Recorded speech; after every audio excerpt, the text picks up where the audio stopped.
Friend, আমি Rajashree. Welcome to my channel.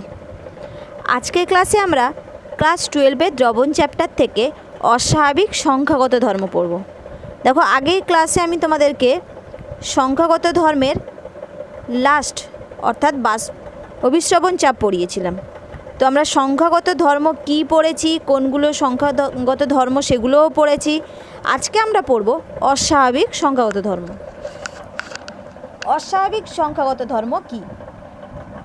দেখো, সংখ্যাগত ধর্ম পড়ার সময় আমরা রাউল্টের সূত্র, ভ্যান টপের সূত্র থেকে লঘু দ্রবণের যে সংখ্যাগত ধর্মগুলো রয়েছে তার মানগুলো গণনা করেছি। এই সূত্রগুলো থেকে ওই মানগুলো গণনা করা যায়। এখন কিছু কিছু তড়িৎ বিশ্লেষ্য পদার্থ রয়েছে, যেমন NaCl, KCl, KCl, MgCl2, এইসবের ক্ষেত্রে কি দেখা যায়? এই যে সংখ্যাগত ধর্মের মানগুলো, পরীক্ষালব্ধ মানটা গণনার মাধ্যমে পাওয়া মান অপেক্ষা বেশি হয়। আবার দেখো, অ্যাসিটিক অ্যাসিড বা বেঞ্জোয়িক অ্যাসিড, এইসবের ক্ষেত্রে দেখো পরীক্ষালব্ধ মানটা তাত্ত্বিক মান অপেক্ষা কম হয়। তো এইগুলোকে বলা হয় অস্বাভাবিক সংখ্যাগত ধর্ম। এই অস্বাভাবিক সংখ্যাগত ধর্মের কারণ কি? এর কারণ হচ্ছে দুটি। এক হচ্ছে সংযোজন, আর দুই হচ্ছে বিয়োজন। আগেই তোমাদেরকে বললাম এগুলো হচ্ছে তড়িৎ বিশ্লেষ্য পদার্থ।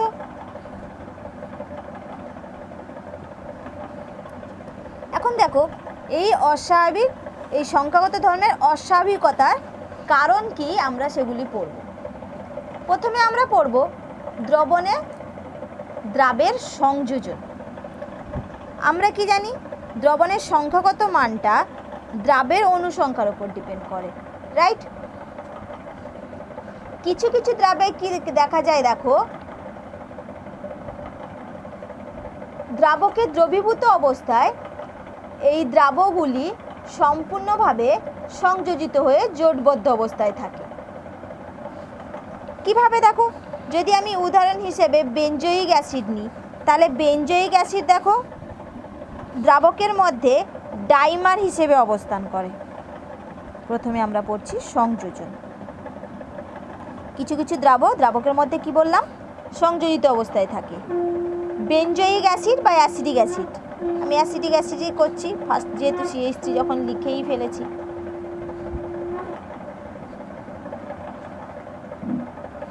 আর একটা অ্যাসিডিক অ্যাসিড।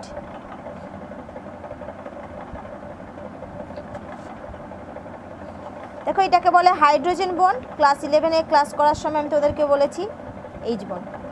তবে এই অ্যাসিটিক অ্যাসিড দ্রাবকের মধ্যে কি হচ্ছে? ডাইমার রূপে অবস্থান করছে। এটা হচ্ছে অ্যাসিডিক অ্যাসিডের ডাইমার, অর্থাৎ দুটো অ্যাসিডিক অ্যাসিড সংযোজিত হয়ে একটি অণুতে পরিণত হয়েছে। এখন এই দ্রাবকের মধ্যে এই অ্যাসিডিক অ্যাসিড সংযোজিত অবস্থায় থাকার জন্য কি করছে? আগে যে অনুসংখ্যাটা ছিল সেটা কি হচ্ছে? কমে যাচ্ছে, প্রায় অর্ধেক হয়ে যাচ্ছে। এর ফলে গাঢ়ত্ব যদি জলীয় দ্রবণে যদি C ছিল, তাহলে C/2 হয়ে যাচ্ছে। তো আমরা জানি দ্রাবকে সংখ্যাগত ধর্মগুলো দ্রাবের কণা সংখ্যার উপর ডিপেন্ড করে। যেহেতু অ্যাসিডিক অ্যাসিড জলীয় দ্রবণে সংযোজিত হয়ে যে সংখ্যাটা ছিল তার অর্ধেক হয়ে গেছে, সেই জন্য আমরা কি হচ্ছে? পরীক্ষালব্ধ মানটা তাত্ত্বিক মান অপেক্ষা কম পাই, প্রায় অর্ধেক পাই। আশা করি তোমরা বুঝতে পারলে। এবার হচ্ছে তোমাদের বিয়োজন। কিছু কিছু পদার্থ কি হচ্ছে? জলীয় দ্রবণে বা দ্রাবকের মধ্যে বিয়োজিত অবস্থায় থাকে, যেমন NaCl বিয়োজিত হয়ে কি পাই আমরা? Na+Cl- বা MgCl2 বিয়োজিত হয়ে Mg2++2Cl-, তাই তো? তো এইসব পদার্থগুলো কি হচ্ছে? জলীয় দ্রবণে বিয়োজিত হয়ে যাচ্ছে। এর ফলে কি হচ্ছে? অনুসংখ্যা বেড়ে দ্বিগুণ বা 3 গুণ হয়ে যাচ্ছে। যেমন NaCl ভেঙে দুটো অণুতে পরিণত হচ্ছে, একটা Na হচ্ছে আর একটা Cl হচ্ছে, কিন্তু MgCl2, একটা MgCl2 থেকে আমরা একটা Mg পাচ্ছি আর দুটো সিএল পাচ্ছি, মানে এখানে 3 গুণ হয়ে যাচ্ছে। যেহেতু জলীয় দ্রবণে অনুসংখ্যা বা দ্রাবকের মধ্যে বিয়োজিত হয়ে যাওয়ার জন্য অনুসংখ্যা আগের থেকে দ্বিগুণ বা 3 গুণ হয়ে যাচ্ছে, সেই কারণে কি হচ্ছে, এইসবের ক্ষেত্রে সংখ্যাগত মানের যে পরীক্ষালব্ধ মানটা তাত্ত্বিক মান অপেক্ষা আমরা বেশি পাই। তাহলে সংযোজনের ক্ষেত্রে আমরা কি পেলাম, পরীক্ষালব্ধ মানটা তাত্ত্বিক মান অপেক্ষা কম হয়।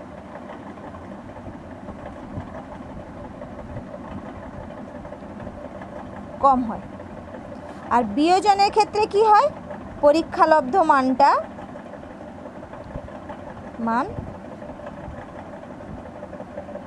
তাত্ত্বিক মান অপেক্ষা বেশি হয়।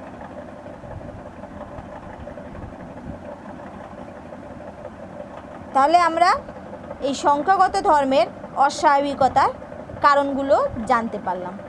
এর উপর বেশ করে দেখো পরীক্ষায় তোমাদের অনেক কোয়েশ্চেন থাকে। এক্সাম্পল হিসেবে তোমাকে যদি আমি বলি তাহলে সেটা কীরকম পাই দেখো, যদি বলে KNO3, সাপোজ KNO3 এর জলীয় দ্রবণে অভিস্রবণ চাপ প্রত্যাশিত মানের বা তাত্ত্বিক মানের দ্বিগুণ হয় কেন? তোমাকে এক্সাম্পল হিসেবে কি বললো, KNO3, রাইট? তো KNO3 থেকে আমরা কি পাই,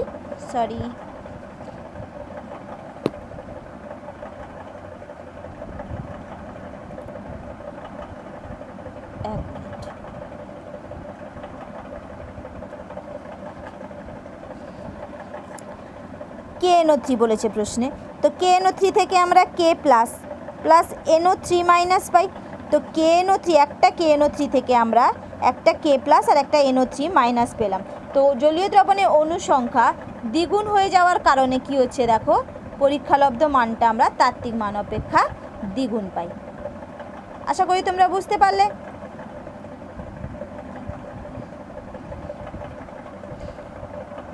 এবার দেখো, এই যে আমরা অস্বাভাবিক সংখ্যাগত ধর্ম পেলাম, সেখান থেকে আমরা যেটা পাবো সেটা হচ্ছে ভ্যান টপ গুণক বা ভ্যান টপ ফ্যাক্টর। সেটা কি, ভ্যান টপ কি দেখলেন দেখো, এই যে অভিস্রবণ চাপ মানে সংখ্যাগত ধর্মের যে আমরা অস্বাভাবিকতা পেলাম, তো সেই ভ্যান টপের থেকে আমরা কি পাই, অভিস্রবণ চাপ সূত্র। তো ভ্যান টপের অভিস্রবণ চাপ যেসবের ক্ষেত্রে তিনি আলাদা পাচ্ছেন, মানে পরীক্ষালব্ধ মানের গণ্ডগোল হচ্ছে, কম বেশি হচ্ছে, তাদের ক্ষেত্রে তিনি যে পাইটা পাওয়া যাচ্ছে সেখান থেকে তিনি কি করছেন, ভ্যান টপ গুণকের একটা সংজ্ঞা দিলেন। কি, কোনো তড়িৎ বিশ্লেষ্য পদার্থের লঘু দ্রবণের পরীক্ষালব্ধ অভিস্রবণ চাপ আর তাত্ত্বিক অভিস্রবণ চাপের যে অনুপাতটা পাচ্ছি সেটাকে বলা হচ্ছে ভ্যান টপ গুণক। এখন পরীক্ষালব্ধ করে যদি পাই ড্যাশ ইকুয়ালস টু, তিনি কী করলেন, ICRT, আর নর্মাল যে তাত্ত্বিক মানটা পাই ইকুয়ালস টু CRT, সেখান থেকে তিনি আই এর সংজ্ঞা কী দিলেন, I equals to pi prime by pi, অর্থাৎ পরীক্ষালব্ধ অভিস্রবণ চাপ আর তাত্ত্বিক অভিস্রবণ চাপের অনুপাত।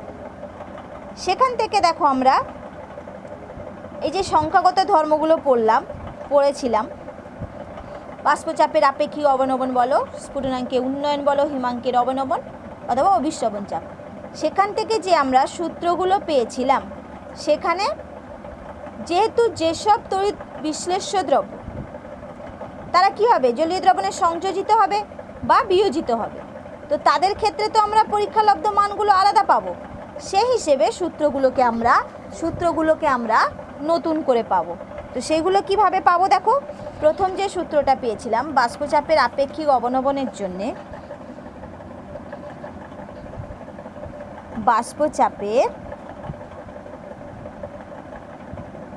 আপেক্ষিক অবনমন, সেখান থেকে যে মানে যারা বিয়োজিত হচ্ছে সংযোজিত হচ্ছে সেই সবের ক্ষেত্রে সূত্রটা কি ফলো করবে, P0 minus P by P0 equals to IX2 ছিল, সেখানে হয়ে যাবে I ইন্টু X2। 2 আমরা পড়েছিলাম স্ফুটনাঙ্কের উন্নয়ন,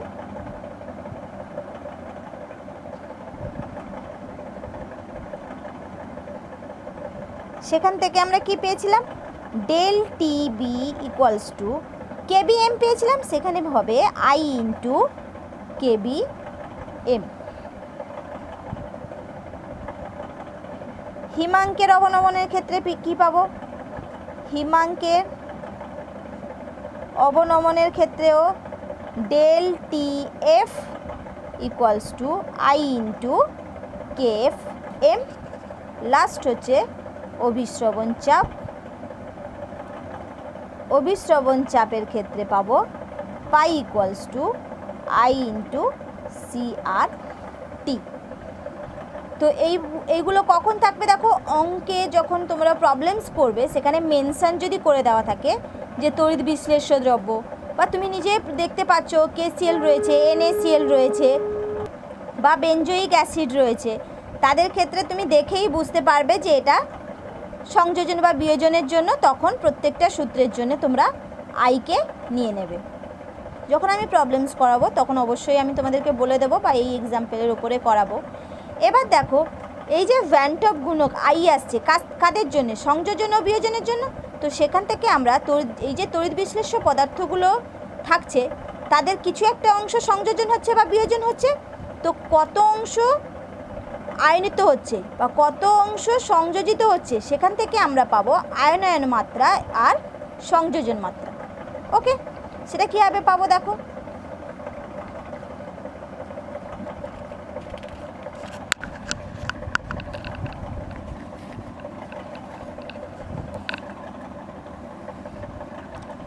কোনো তড়িৎ বিশ্লেষ্য পদার্থের যত অংশ আয়নিত হচ্ছে সেই অংশটাকে কি বলছে, তড়িৎ বিশ্লেষের আয়নায়ন মাত্রা বা বিয়োজন মাত্রা।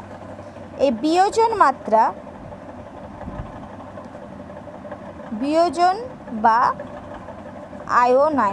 আয়নায়ন মাত্রা আলফা বলা হয়। সেই আলফা ইকুয়ালস টু কী হবে, I minus one by N minus one. দেখো আই তো ভ্যান টপ ফ্যাক্টর, কিন্তু এন কি, এন হচ্ছে নাম্বার অফ, মানে তড়িৎ বিশ্লেষ্যে যে একটি অণু থেকে আয়নিত হয়ে কটা আয়নে পরিণত হচ্ছে সেই নাম্বারটা, নাম্বার অফ লিখবো না, আয়ন সংখ্যা, এনটা হচ্ছে আয়ন সংখ্যা।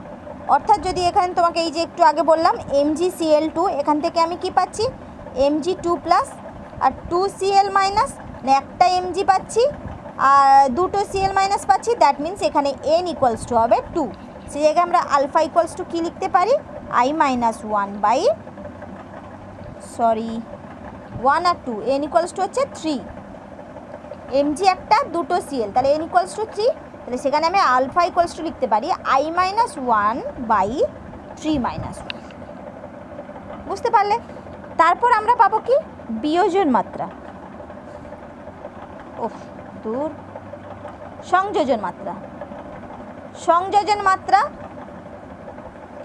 এক্স বা কাই বলতে পারো। এটা ইকুয়ালস টু কী হবে, I minus one by N minus one. এখানে এন হচ্ছে, দেখো এখানে এন ইকুয়ালস টু হচ্ছে কটা অণু সংযোজিত হয়ে একটি অণুতে পরিণত হয়েছে, কয়টি অণু সংযোজিত হয়েছে। দ্যাট মিন্স দেখো একটু আগে তোমাদেরকে অ্যাসিটিক অ্যাসিড দেখেছিলাম, দুটি অ্যাসিটিক অ্যাসিড সংযোজিত হয়ে একটিতে পরিণত হয়েছিল ডাইমারে, একটা ডাইমারে পরিণত হয়েছিল। দ্যাট মিন্স এখানে আমরা কাই ইকুয়ালস টু কী লিখতে পারি, I minus one by 2 minus 1, যেহেতু দুটো CH3COOH সংযোজিত হয়েছিল।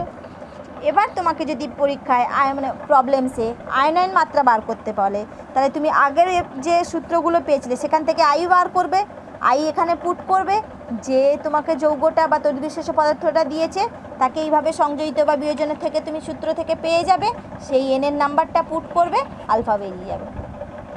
অর্থাৎ একটার সাথে একটা সম্পর্কে রয়েছে। তোমাকে পুরোটাই ঠিকঠাকভাবে বুঝতে হবে। আশা করি তোমরা বুঝতে পারলে। আজকের ক্লাস এই পর্যন্ত। আমার আজকের ক্লাস যদি ভালো লেগে থাকে তাহলে লাইক এবং শেয়ার করো, এবং আমার পরবর্তী ভিডিওগুলি দেখার জন্য আমার চ্যানেলটিকে সাবস্ক্রাইব করো। Thank you.